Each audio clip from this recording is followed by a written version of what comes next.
Hi, this is Dr. Anita with another diamond moment. The diamonds of our lives are produced through time, heat, and pressure. In order to utilize the value of the experiences that we have, we must acknowledge them and process them. For the last couple of years, we have been going through previous experiences, things that may have been hurtful to us, things that we may not have understood. And we've been processing those things to bring us the value that they have deposited in our lives, whether we understand it fully right now or not. Part of what I learned in my journey was to be able to be open to things that I didn't know before.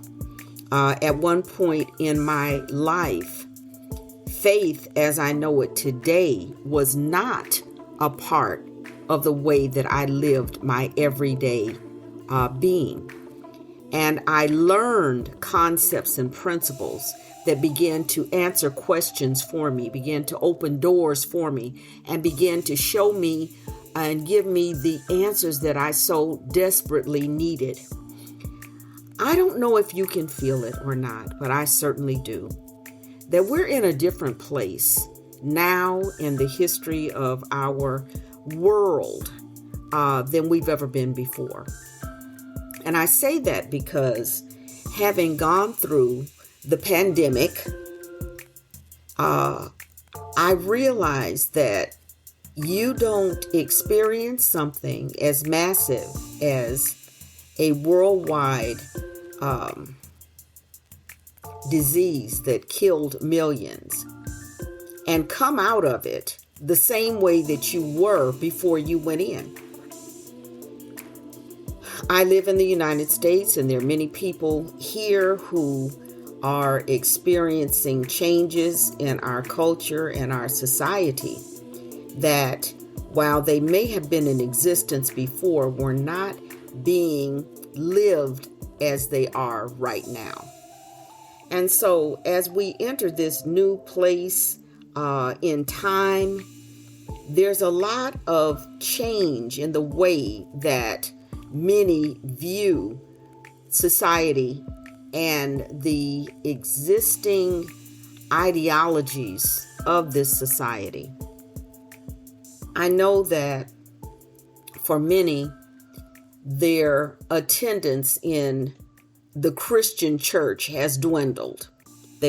Many people are not wanting to go to church as they once did, partly because there's been so much revelation on some of the people in leadership that have violated the trust of those that they were to serve. I know I have been through that myself. And so there's a number of people, many youth, who just consider themselves spiritual. They believe in something greater than themselves, but to say that they are or want to call themselves Christian may not be the case.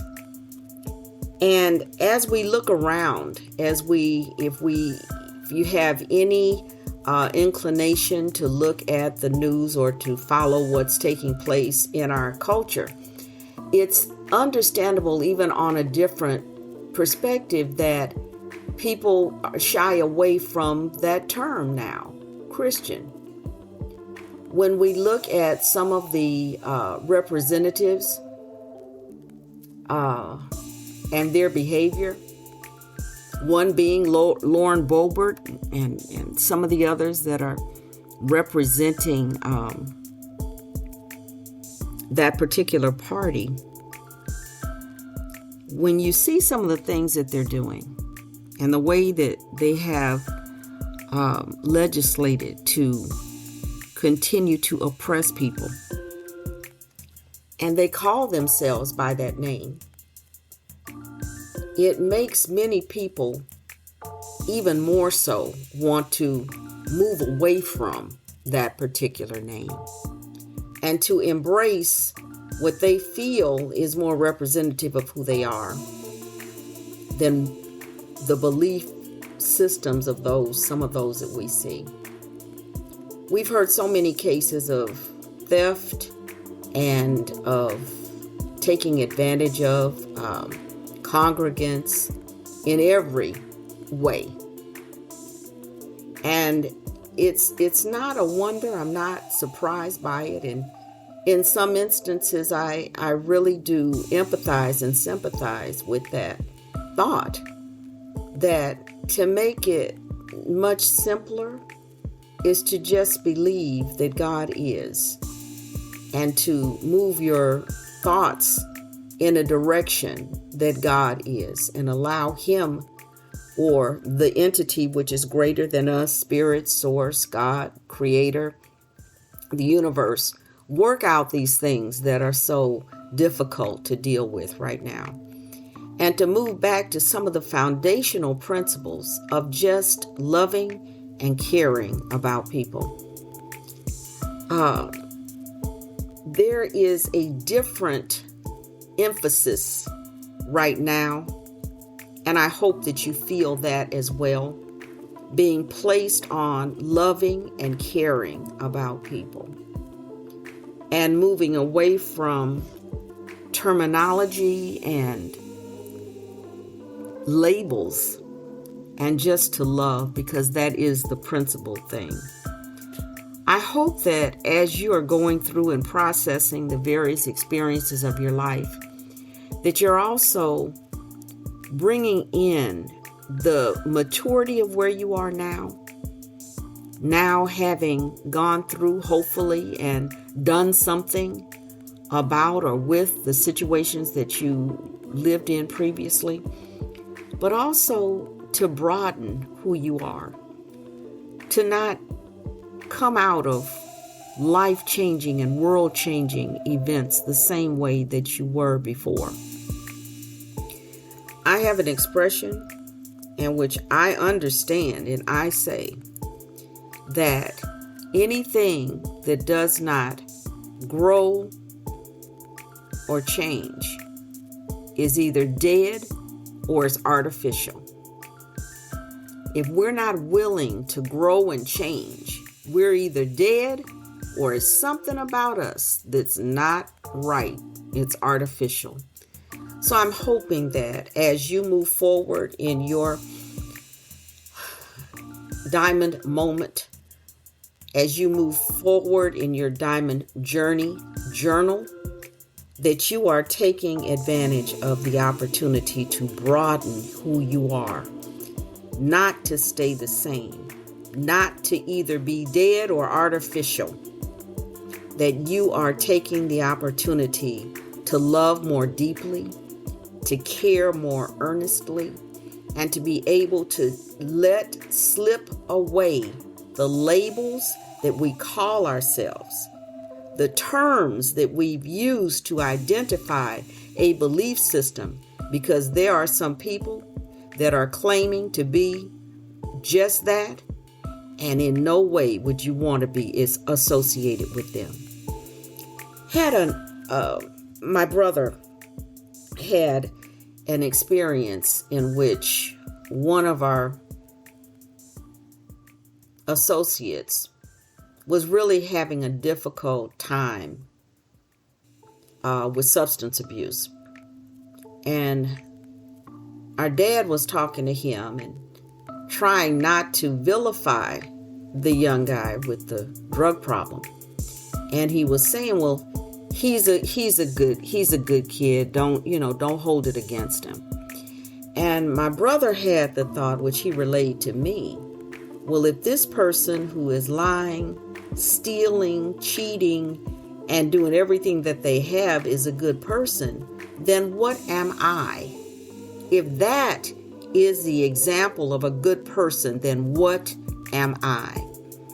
And I want you to think about that as you move around in the week and view some of those who profess to be or have the same belief system that you do. And in watching lies and deceit, and watching how our country is in or was in the stream to be more inhumane to people who have done nothing to them. Really decide, is that who I am? Is that who I want to be?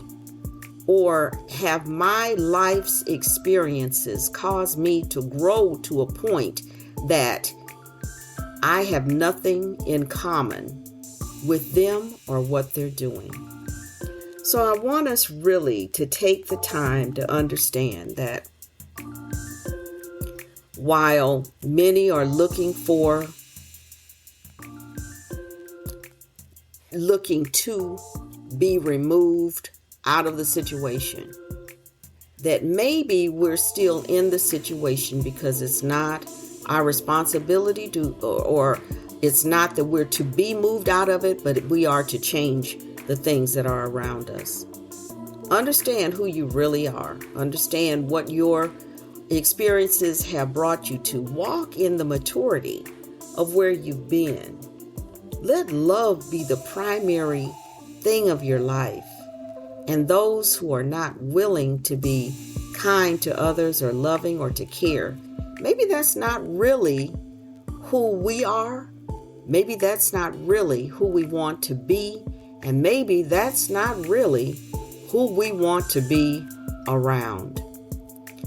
As you move through your Diamond Journey Journal, please consider the spiritual things. There are some definitions that I've given. Hopefully it'll open your eyes or hearts to maybe some topics or terms that you hadn't thought of before. I always tell everybody, research, go in for yourself, look for concepts to broaden your life. Be proactive as opposed to reactive. But in that proactivity, let love be the basis and foundation of what you do. We are in an election year. Be active, because when you relinquish your responsibility to someone else, they might not think like you do. And if that is what they are, then what are you? I hope that you will continue joining me here on A Diamond Moment with Dr. Anita. Please visit my website at www.DrAnitaMc.com. That's DrAnitaMc.com. DrAnitaMc.com. Join me on Wisdom as well as FanBase.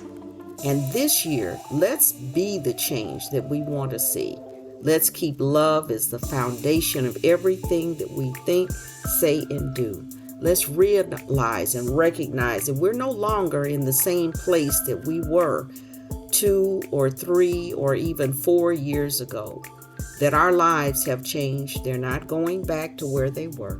That we are in a new place that carries with it new terminologies, new thoughts, and new ways of doing things. Let's broaden ourselves and be willing to accept people maybe that we hadn't before. And let's also be discriminating to the point of understanding what I really want to be associated with and what I really do not want to be associated with. If that's a good person, then what are you? If the people who have no problems oppressing others are Christians, then what are you? And be open to truly answer that question. Thank you for joining me.